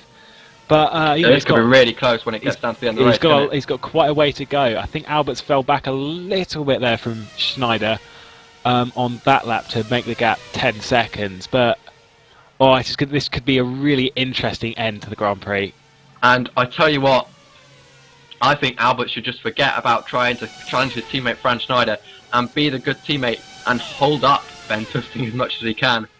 When Ben Tusting gets to him, he should just make it as hard as possible for him to pass, because that could be protecting a Go Speed win today, because I don't think they can keep the 1-2 away from Ben Tusting, but there is a chance that they can still keep the win. Anyway, just whatever happens, Go Speed has really engineered a great race today, considering they didn't start 1-2, they didn't start both together, but they've both really impressed with their strategy. Very different strategies, of course. Mark Albert doing the 2-stop that we all expected, and Franz Schneider perhaps going to try a 1-stop, but it depends. If his pace really falls off in the next few laps, then I think he should probably pit and try and maybe get softs on, perhaps, to try and go to the end on those and really make up some ground. But I think Go Speed, whatever happens, has really called the race fantastically when it comes to tactics, but it's whether they can deal with Ben Tusting's raw pace. Yeah, I mean, interested to find out. Tusting, though, if he does pass Alberts, Tusting will take the lead of the championship. No, he won't. Schneider will take the lead of the championship if Schneider wins. But Tusting will pass Alberts. It's that close that whoever wins today really will take a really important championship win as well as an individual win, because it's also close that whoever wins will probably take the lead, like you say. We're looking back now from Alberts, and that is how far behind Tusting is, and look how he's closing up. Like I say, this is really crucial now. Can Alberts keep Ben Tusting behind him? Well, and of course, we just got another reminder from our broadcast crew doing a fantastic job on keeping us updated today. Carlos Martin, of course, crashed out on the first lap, if you remember, that contact in Klopp's corner. And of course, Carlos Martin is another championship contender, and this is all really bad for him, how bad the rest of them are doing. Because remember, in Canada, they all did pretty poorly when the championship contenders. They either didn't turn up, or they didn't do very well. Now today, Carlos Martin has picked the worst race to retire early from, because everyone that means anything in the championship, Mark Albert, Ben Tusting, Franz Schneider and Renz Klopp, are all doing fantastically well today, and they're all going to really pull a chunk of points on him. Yeah, well, has Ben Tusting slowed up? He seems to be stuck there. Yeah, I think he's just in the dirty air now of Albert. Tusting did have the pace bit earlier on, but I think now he's gotten into it. I mean, you can see through Maggots, Beckett's and Chappell, he does close up quite an awful lot. I think that's where he's gaining the time. I don't think he's got it down the straight, though. Although that could just be a trick of the eye there with, deceleration and acceleration. So it does look like he has slowed down just a little bit. He did do the... Look at that. Good braking zone, and he's right into it. but he needs to get past Alberts fast, doesn't he, if he wants to chase down Schneider. I think it could be more possible than it looks, because although Schneider's 9 seconds up the road from Albert, his tyres will fall off surely in the final 5 laps or so, and he'll start to be maybe 2 seconds laps slower than Ben Tusting, if Tusting can get past Albert. That's a real dive up the inside, and he's now got the inside for the loop. Will he hold it? The side by side now through Aintree, and Ben Tusting's got to try and get the slipstream back down the Wellington Straight and try and pass into Brooklands. But that's a real dive up the inside. Didn't quite work out for him, but he knows that he's got to get this pass done as soon as possible. If I was him, I'd follow him all the way and try and do it into Stowe, because that seems to be his best corner for overtaking so far, Ben Tusting. But that was a real dive up the inside. Oh, he's pitted again. He's going to pit again. Has he just taken all the life out of his tyres? You'd have to assume. Oh, yeah. That's a real shame. That's a real shame for Ben Tusting.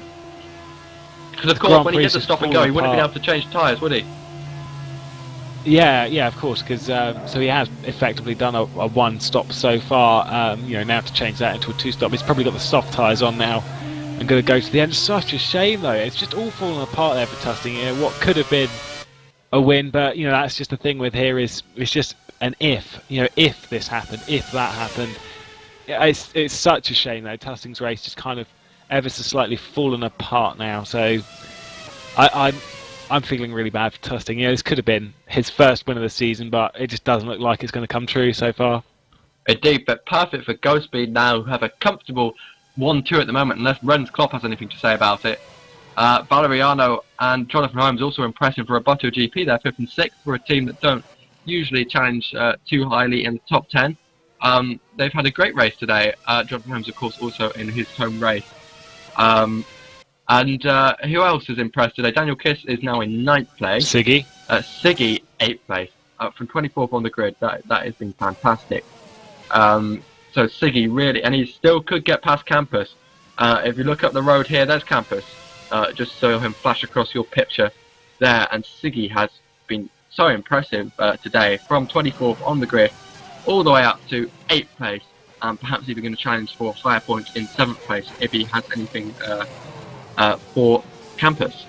Tusting now, he's 0.4 seconds off Renz Klopp, so still a podium today is possible for Ben Tusting, especially with the tyres he now has. Albert's... Ooh, and Schneider's pitted. Schneider has pitted, and Alberts now takes the lead of the race. And Schneider, where will he fall to? Will he fall to behind Ben Tusting? We're just waiting for the live timing to update. Where is Frank Schneider? Is he in front? He probably is, because he was way ahead, wasn't he? Yeah, I don't think live timing updated too well when you said about Tusting's gap, because he is 17, I think that is 17 seconds on screen, behind Alberts. It's quite hard to tell at the moment, because it's... yeah, the live timing is just a bit off, isn't it? Yeah. But, what I think is the gap now is Mark Alberts has taken the lead of this race, and if he can hold on for another 7 laps, then he will take a win at Silverstone. Frank Schneider just couldn't quite hold it on the tyres, and he's down to 3rd position. But he's behind Renz Klopp. If he can perhaps make up some ground, and over these last few laps, perhaps use these new tyres, he can perhaps recover a Go Speed 1-2. Indeed, he's 4 seconds behind Renz Klopp. That's certainly recoverable, and Go Speed will be urging him on to try and collect maximum points from Silverstone today. Ben Tusting then is in 4th place after heartbreak for him. He dominated the early stage of the race, had a stop and go penalty, came back into it, but his tyres just couldn't hold on, and he had to make another stop. Jonathan Holmes is in 5th place, Campus in 6th place, Valeriano has pitted, and he's fallen to 7th place. Daniel Kiss is in 8th, Debake in 9th, and Suakas rounds out the top 10 in 10th position. Yeah, I mean, Tusting's race, it seems like it's just fallen apart so far. Schneider pitted, obviously. I think we were kind of questioning that earlier on. Alberts is higher in the championship, so you wonder. 132.0 from Tusting, that was impressive. That's not even too far off qualifying. So impressive stuff there from Tusting at the moment, with his fastest lap. But Alberts, he is higher in the championship than Schneider, even though Schneider was closing extremely quickly with 2 wins out of the last 3, and Alberts taking the other one. So Alberts is probably is pretty much going to take the lead of the championship after this race if he wins, if he keeps in his current position. So I think that's what we're going to be looking at the moment, is who's going to be, it's championship stuff now. Who's going to be taking what position in the championship? So we now have the gaps from live time. It's 4 seconds back to Klopp from Mark Alberts, and it's just under 4 seconds back to Schneider from Renz Klopp. And then 6 seconds back to Tusting from Franz Schneider, and 15 seconds back to Jonathan Holmes, who kind of leads the best of the rest here today. Only those top four ever had a chance of winning, but what a battle they have had between the top four. So I think the best chance perhaps for a position change now would be Franz Schneider, with his new tyres, perhaps passing Klopp to recover the Go Speed 1-2, because I think Tusting is just a little bit too far behind Franz Schneider, especially considering the tyres that Franz Schneider has now. Although never say it's impossible, but Ben Tusting perhaps just a little bit too far behind to recover a podium from his home race today. Yeah, I think he is a little bit too far behind me. He's got 6 seconds to close. You know, there's only 5 laps remaining. I think it's too much. It's just a little bit too much.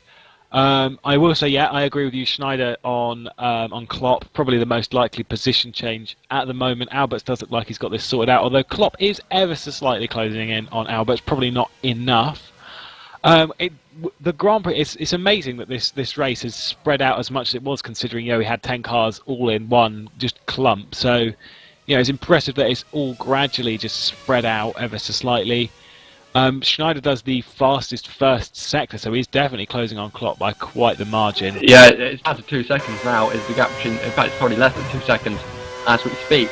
Indeed, you can see how fast he's closing up, so certainly I should expect Franz Schneider to recover the Go Speed 1-2 if everything goes right for him. Look how much he's closing up in every braking zone. There still are battles throughout the field. Georgios, Valeriano anyway, is in 6th place, and then 0.4 seconds behind him is Campos, and 0.5 seconds behind him is Daniel Kiss. There are still battles.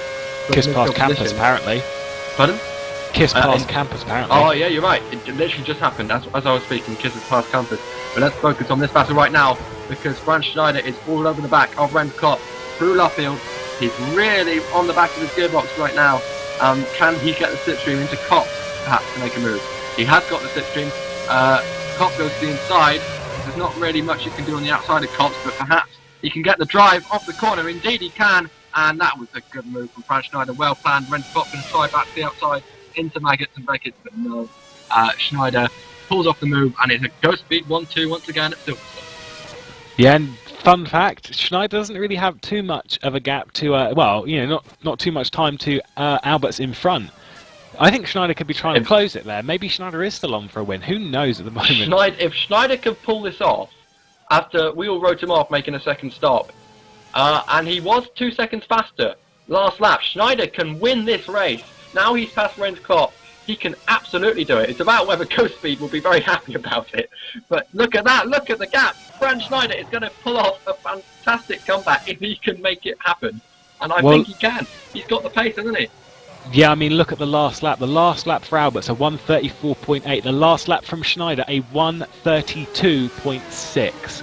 That is 2.2 seconds difference. Schneider is absolutely going for it. Schneider can win here. Who thought he's going to happen? Finish. We're on for such a fantastic finish. We have been treated to a fantastic race at Silverstone. Great battle in the midfield in the early race, and after that sort of died down. Instead, we were served up a treat in the battle for the win. So Ben Tusting ran into problems. Franz Schneider, Mark Alberts and Renz Klopp have all threatened to take the win.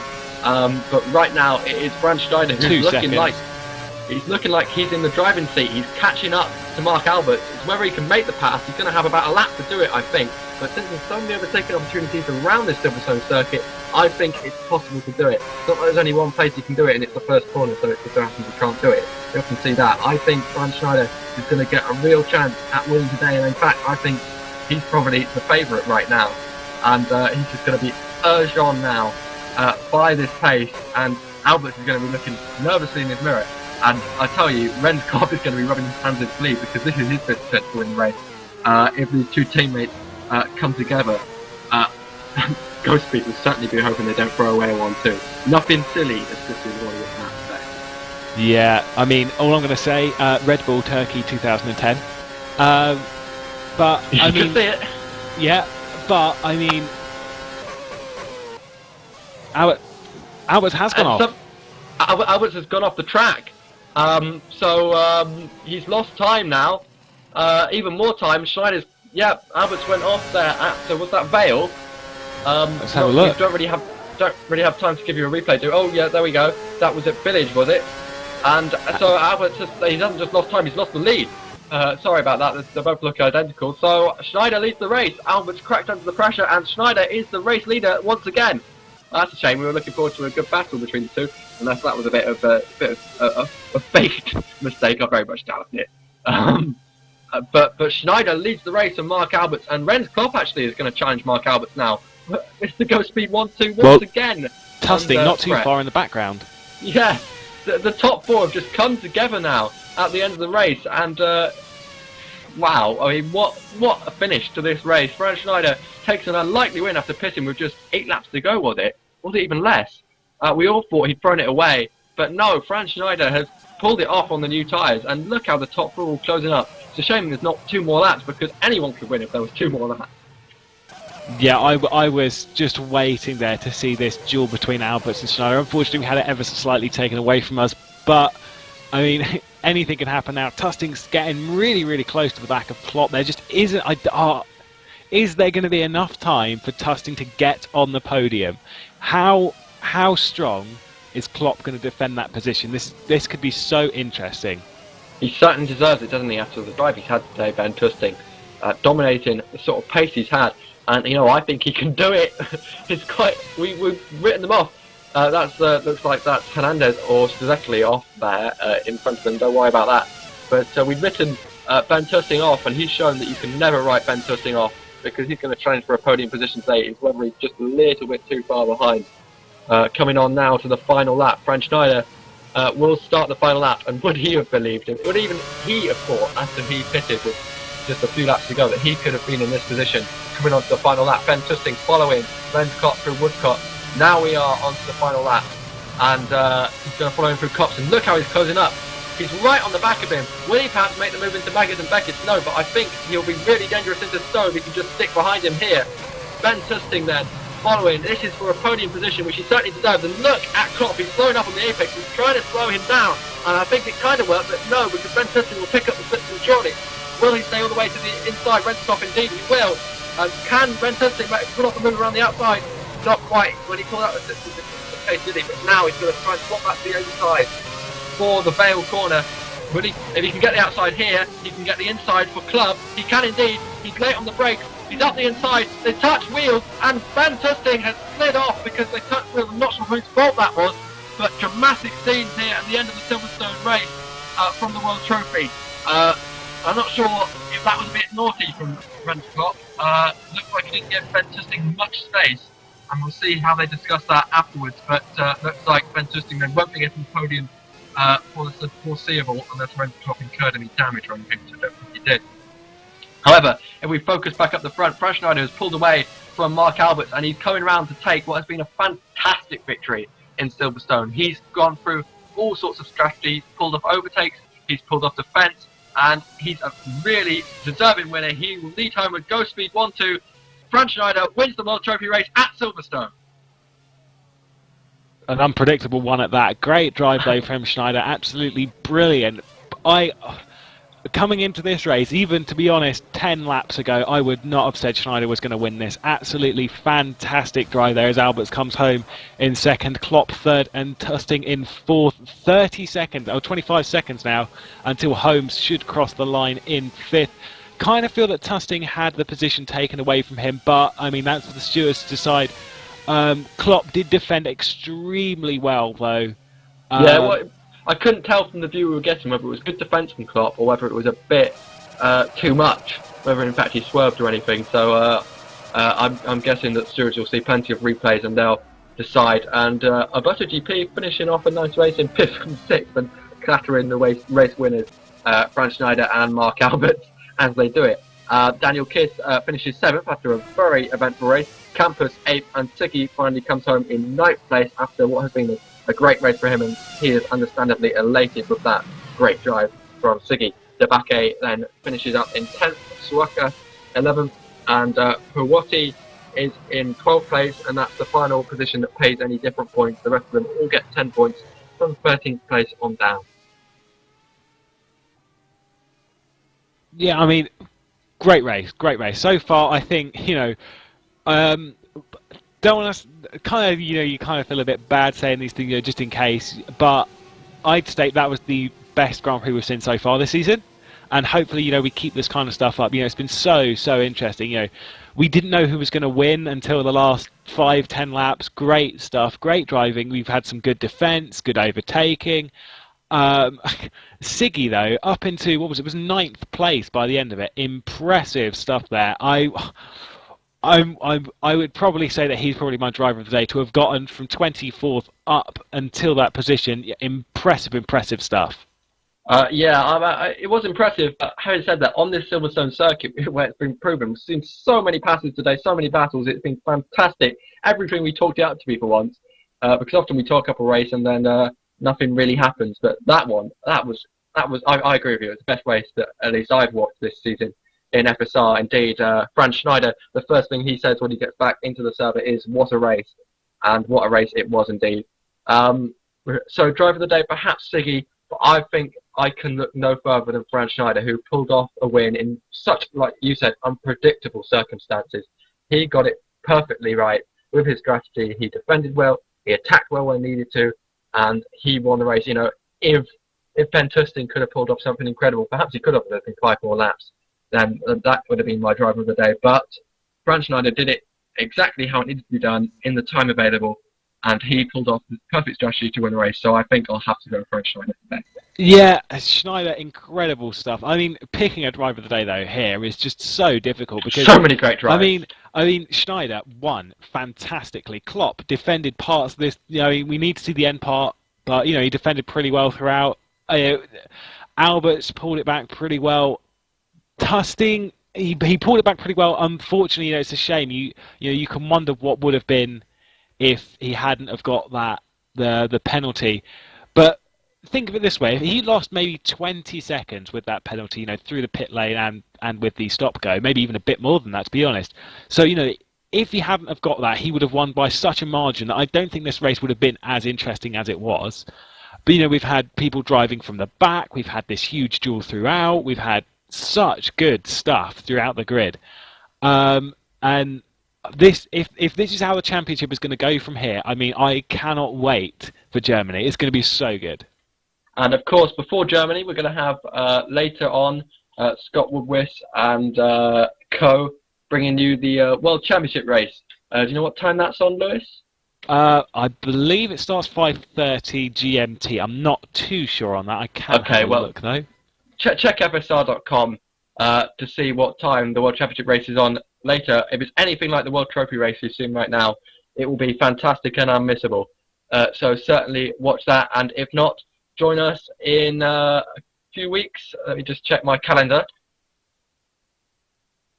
Join us in Germany in... I'm just loading very slowly. I think it's been the date has been moved, I believe, to the 14th due to it coinciding with the Grand Prix. So I think we've been moved to the 14th. So a whole month's time, pretty much, until the next race in Germany. So certainly join us then if you can't join us later for the World Championship for more World Trophy action. Because if it's anything like we've seen today in Silverstone, it will be another fantastic race because. Wow, it was just such a race today, wasn't it? It was really enjoyable. And also the championship. The championship is in thrown wide open. Make sure to check the championship standings later on the FSR website because it's been thrown wide open and I cannot wait for the next race. But for now, it's goodbye from me, James Tucker. Goodbye from me, Lewis McGlade. And see you next time.